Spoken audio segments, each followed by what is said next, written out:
Detroit Tigers versus Chicago White Sox. It's another key game in the American League Central Division on Wednesday, August 13. The Tigers lead the division and they are just one game back of the top spot in the American League. The White Sox are the worst team in the division and the league too.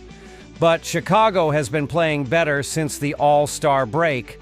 The White Sox are going to start Shane Smith while Detroit is expected to throw a bullpen game. Detroit leads the American League Central Division by 6 games over the Guardians. They are also just one game back of Toronto for the top spot in the AL. The Tigers have played well on the road as they have the best road record in the league. Entering Tuesday's game, the Tigers have won 3 of their last 4 games. Detroit defeated the White Sox 2-1 in the series' first game on Monday, August 11. There is no starting pitcher listed for the Tigers as of Tuesday afternoon. Expect a bullpen game for Wednesday's matchup against the White Sox. The Tigers' pitching staff ranks 12th in ERA with a 3.83. They have allowed the 12th fewest runs, while they rank 15th in hits allowed. The team has struck out the 7th most batters this year, too. Detroit has a 3.96 ERA when playing on the road. They also have a 2.80 ERA against fellow AL Central opponents. The Tigers are hitting .251 this season, which ranks 13th in the league. They rank 8th in runs scored along with 10th in hits. Detroit has hit the 8th most home runs, while they have struck out the 5th most times. Detroit is hitting .241 on the road and .245 since the All-Star break. In 8 starts, the Tigers are hitting .273 against the White Sox this season. The White Sox continue to be the worst team in the American League Central Division and the AL. They are over 20 games back of Detroit and well off the pace for any sort of playoff consideration. The White Sox are well below .500 in their home record, which has been very detrimental to any sort of success. They have been playing better since the All-Star break, as they have a 10-11 record entering Tuesday. But they have struggled over the past few weeks, losing 7 of their previous 8 games, raising questions about their ability to finish the season strong. On Wednesday, the White Sox will start Shane Smith, who currently holds a 3-7 record with a 4.22 ERA over 20 starts this season. His last outing came against the Mariners on August 7th, where he pitched 5 innings, allowing 2 runs and 4 hits. The White Sox have struggled with Smith on the mound, posting a .515 record in his starts this year, reflecting inconsistent team support. Smith's home ERA is slightly higher at 4.25, indicating some challenges pitching in front of the home crowd. However, he has been notably impressive against AL Central clubs, posting a much lower 1.80 ERA in 6 starts within the division.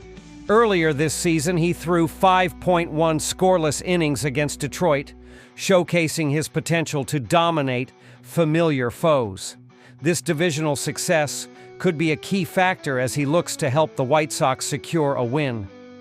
The White Sox have the worst batting average in the league with a .228. They have scored the 4th fewest runs, while they rank 2nd worst in hits. Chicago ranks 23rd in home runs hit, too. They are hitting .229 when playing at home. The White Sox also have a .262 batting average since the All-Star break.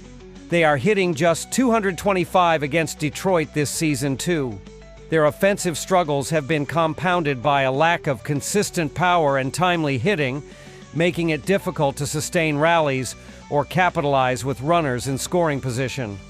Without significant improvement at the plate, the White Sox face an uphill battle to climb out of their offensive slump and support their pitching staff more effectively. Chicago has shown some signs of improvement by their own standards since the All-Star break, but those improvements have been minimal and inconsistent. Despite some competitive efforts, they have still dropped 7 of their last 8 games heading into Tuesday, highlighting ongoing struggles to find sustained success. Looking ahead to Wednesday, a similar result seems likely as Chicago faces a tough Tigers squad.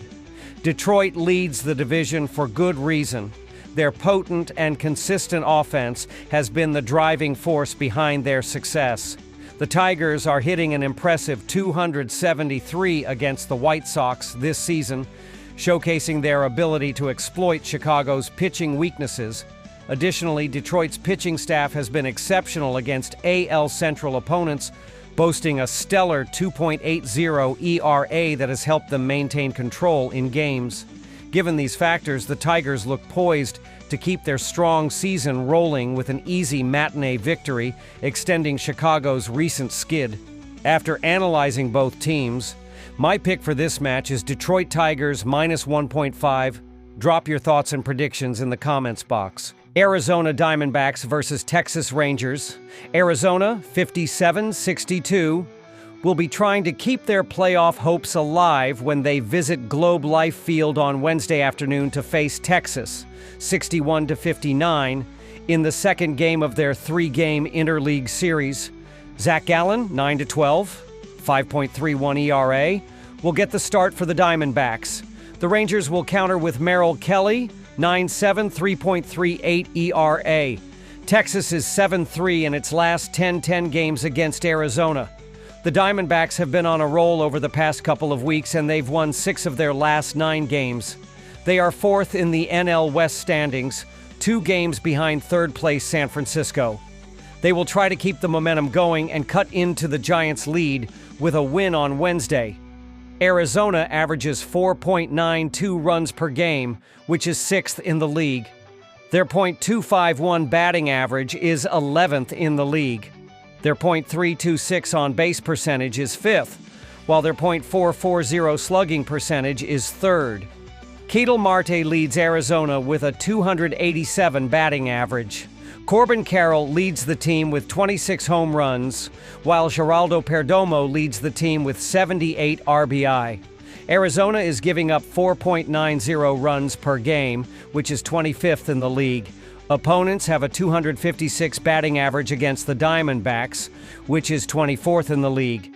Their 4.56 ERA is 25th, while their 1.35 WHIP is 24th. In his last start, Gallen gave up 4 hits and 1 run in 6 innings, leading to a 6-1 win over Colorado.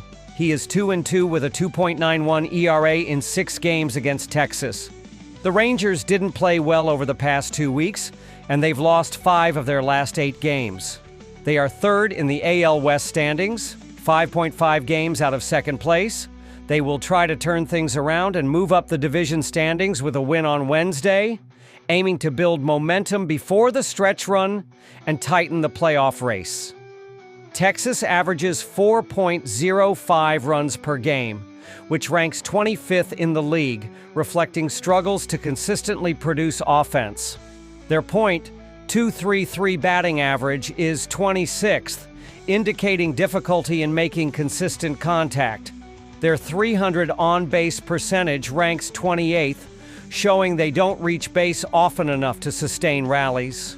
Meanwhile, their .377 slugging percentage is 26th, highlighting a lack of power hitting that limits their ability to score in bunches and puts additional pressure on their pitching staff. Corey Seager leads the Texas Rangers offensively with a respectable 268 batting average and a team-high 17 home runs, providing both contact and power in the lineup. Meanwhile, Adolis Garcia has been a key run producer, leading the team with 63 RBIs and consistently driving in crucial runs in clutch situations. On the defensive side, Texas boasts one of the best pitching staffs in the league, giving up just 3.55 runs per game, which ranks 1st in MLB. Opponents are hitting only .226 against the Rangers, also the lowest in the league, highlighting their ability to limit quality contact. Their pitching staff maintains an impressive 3.30 ERA and a 1.17 WHIP, both leading the majors, underscoring their effectiveness in controlling games. However, in his most recent outing, starter John Lester struggled, giving up 5 hits and 4 runs over 4.1 innings, resulting in a 9-1 loss to Philadelphia, a reminder that even top teams can have off days on the mound. The Rangers have been solid at home recently, winning 6 of their last 10 games at Globe Life Field, showcasing their ability to capitalize on familiar surroundings. On the other hand, the Diamondbacks have struggled significantly on the road, losing 7 of their last 9 away from Chase Field. Texas holds the clear advantage in this matchup as their offense has been hitting the ball well, consistently generating scoring opportunities. They'll face off against Zach Gallen, who has been inconsistent on the mound, especially away from home, where he's given up a troubling 12 runs in his last 3 starts. Compounding Arizona's troubles is a bullpen that has struggled to hold leads and maintain composure on the road, which will make it difficult for them to slow down the Rangers' potent offense. Given these factors, Texas is poised to take control early and maintain pressure throughout, likely leading to a comfortable victory in this one. Arizona won't be as successful offensively because they haven't hit the ball well in recent road games, struggling to find consistency at the plate and failing to generate sustained rallies. They're going up against Kelly, who gave up 8 runs in his last 3 starts, but has shown enough ability to keep hitters off balance and limit damage. With Texas's bullpen playing well and demonstrating strong command and efficiency late in games, they won't have trouble keeping Arizona's offense in check, forcing the road team to manufacture runs in a tough pitching environment. After analyzing both teams, my pick for this match is Texas Rangers ML. Drop your thoughts and predictions in the comments box. Miami Marlins versus Cleveland Guardians. The Miami Marlins 57-61 and the Cleveland Guardians 61-56 will play their second of a 3-game series on Wednesday. The first game of this series was played on Tuesday. This is the only series to be played between these interleague opponents this season. Miami will start Yuri Perez, 3.25 ERA, with Cleveland sending out Gavin Williams, 3.17 ERA. The Miami Marlins just played a long 5-game series in Atlanta and missed their opportunity to climb the wild card standings in the National League. Miami lost 4 of their 5 games in Atlanta. They are still 3rd in the NL East, trailing the Phillies by 12 games at the top, and still leading the Braves in 4th place by 6 games. Miami is 6 games out of the final wild card spot. In their last game against Atlanta, Miami's offense scored just 1 run in the loss on the road. Miami had 6 hits in the game against Atlanta, but only converted that 1 run off a Liam Hicks single in the 2nd inning. Hicks was their catcher, who batted 8th in the game and now has 4 home runs with 35 RBIs while batting .260 at the plate. Xavier Edwards had 2 hits in the game from the top of the lineup. The 26-year-old shortstop has the 6th best batting average in the MLB at .305, but only has 1 home run to go with his 33 RBIs. Kyle Stowers took the DH spot and batted 3rd in the order. He typically lines up in the outfield and was Miami's only All-Star as a positional player. Stowers leads the team with 25 home runs and 71 RBIs. Yuri Perez will start his 12th game of the season as a 22-year-old right-hander. This is just his 2nd season in the majors and has a strong ERA at 3.25 to go with 52 strikeouts against 20 walks. In his last start, Perez gave up 5 earned runs in 5.1 innings in a loss to the Braves. The Cleveland Guardians are heading home after playing 2 consecutive series on the road, but they got their money's worth outside of Ohio. They swept the Mets in New York, then won 2 of 3 on the road in Chicago against the White Sox. They are 6.5 games behind the Tigers in the AL Central and just 1 game out of the final wildcard spot in the American League. In their most recent game against the White Sox, Kyle Manzardo hit 2 home runs for Cleveland, but they still lost 6-4 in a tightly contested matchup that highlighted their ongoing offensive struggles. Manzardo is their 25-year-old first baseman who is in his 2nd season in the majors. He frequently takes the DH spot, but lined up at first base against Chicago and is now up to 20 home runs and 52 RBIs on the season. Mazzardo batted third in the lineup against the Sox. Jose Ramirez is their best statistical player. The third baseman leads the team with 23 home runs and 61 RBIs. Ramirez has stolen 33 bases this season and typically bats third in the lineup. Steven Kwan is their leadoff hitter, the left fielder who has 9 home runs and 39 RBIs while batting .278 from the top of the lineup. This trio forms the core of the offense, combining power, speed, and consistency to create multiple scoring threats. Their ability to get on base and drive in runs has been instrumental in the team's success and puts constant pressure on opposing pitchers. Gavin Williams will make his 23rd start of the season as a 26-year-old right-hander. He has a 7-4 record, with the team going 3-1 overall in his last 4 starts. His ERA is down to 3.17 with an impressive 123 to 66 strikeout to walk ratio. In his last start, Williams gave up just 1 run over 8.2 innings in a win over the Mets. Known for his consistent command and ability to work deep into games, Williams has been a reliable presence in the rotation and is viewed as a key factor in the team's ongoing success this season. Cleveland will be starting Williams, who has clearly turned the corner recently, drastically lowering his ERA to 3.17 through a string of strong performances over the past 2 weeks. In his most recent outing against the Mets, he was nearly untouchable, giving up just 1 hit while helping lead Cleveland to victory. Overall, the team has won 3 of his last 4 starts, a testament to his improved command and consistency on the mound. Impressively, Williams has not allowed more than 2 earned runs in any of his last 4 outings, showing a newfound ability to suppress opposing offenses. Cleveland will also have its top power hitters healthy for this game, including Mazzardo, who recently exploded for 2 home runs in a dominant performance against the White Sox. On the other side, Miami will start Perez, who struggled in his last outing, giving up 5 runs against Atlanta. This matchup favors Cleveland, given Williams' recent form and their lineup's offensive firepower. After analyzing both teams, my pick for this match is Cleveland Guardians moneyline. Drop your thoughts and predictions in the comments box. Boston Red Sox versus Houston Astros. The Houston Astros will host the Boston Red Sox on Wednesday in the final game of their 3-game series. This matchup has turned into a reunion with Alex Bregman back in town and Carlos Correa now back with the Astros.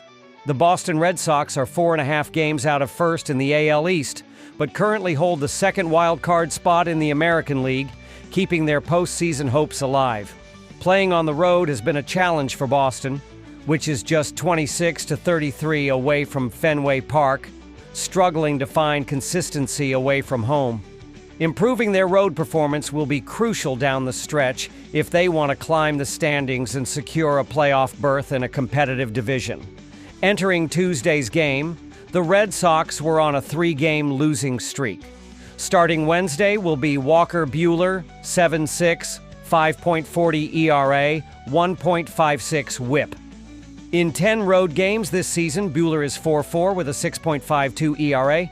While his numbers have not been impressive on the surface, Boston has won Buehler's last 3 starts, including a 7-3 victory over the Astros in Boston on August 2. The Red Sox bullpen ranks 5th in MLB with a 3.37 ERA. Despite some inconsistency in Buehler's road outings, his ability to bounce back and give the team a chance to win has been critical. Boston's strong bullpen adds depth late in games, often shutting down opposing offenses and helping preserve leads in tight matchups, making them a key factor in the team's recent success. The Astros are second in MLB with a 259 batting average and 133 home runs, doing so despite Yordan Alvarez being limited to just 29 games this season. Leading the way are Jose Altuve, 287, 21 home runs, 63 runs batted in. Jeremy Pena, 314, 16 stolen bases. Christian Walker, 16 home runs, 65 runs batted in. And Yainer Diaz, 16 home runs, 50 runs batted in. Houston is now dealing with a season-ending injury to Isaac Paredes, but Correa has stepped in to fill that role. Correa's experience and versatility have helped the Astros maintain their offensive balance, while the team's depth ensures they remain a formidable lineup. Despite the setback, Houston's consistent power hitting and ability to produce runs in clutch situations continue to make them one of the most dangerous offenses in the league, ready to challenge any opponent at any time. Starting Wednesday will be Hunter Brown, 9-5, 2.51 ERA, 0.98 WHIP. Brown is 4-3 with a 2.37 ERA at home this season. He faced Boston on August 1, allowing just 1 run in 7 innings, but Houston lost 2-1 in extra innings. The Astros bullpen has been just as strong as Boston's, ranking 4th with a 3.35 ERA. Brown's ability to consistently limit runs and keep hitters off balance with a mix of pitches makes him a key part of Houston's rotation. His steady performances at home give the Astros a solid chance to control the game early and set the tone for the bullpen to close out strong. With so much offensive potential on both sides and the possibility of extra innings, I have to take the over. Boston has combined with its opponents for at least 8 runs in 7 straight games, while Houston has done the same in 7 straight. It has also been less than 2 weeks since the Astros hitters faced Buehler, and the same goes for the Red Sox hitters, who recently saw Brown in Boston. Both teams have shown an ability to adjust quickly to pitchers they've recently faced, which could lead to more scoring opportunities.